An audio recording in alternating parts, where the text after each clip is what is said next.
Nagmalampuso ng ipahigayon na piniliay sa mga senior citizens dinhi sa siyudad sa San Carlos alang sa mga board of directors sa Federation of Senior Citizens Association of the Philippines nga gidumala sa City Social Welfare and Development Office niadtong Disyembre 27, 2013 dito sa City Auditorium. Gibahin sa unom ka clusters ang 18 ka barangay ni syudad aron hapsay ug sayon ang proseso sa pagbotar sa mga senior citizens.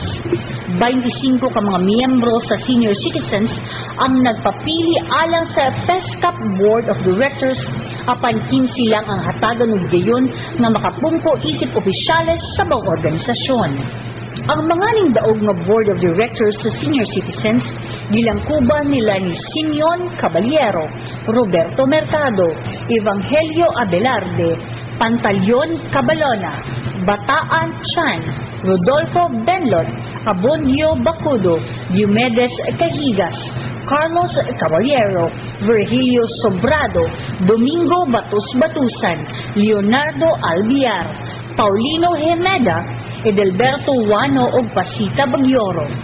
Sa 15 ka mga Board of Directors, aduna pa'y gihimong piniliay alang sa PESCAP President o ang ilang napili mao si Simeon Caballero samtang si Roberto Mercado bilang PESCAP Vice President. Ang maong pinili ay gisundan gilayon sa pagpanumpa sa katungdanan sa mga bagong napili ng mga Board of Directors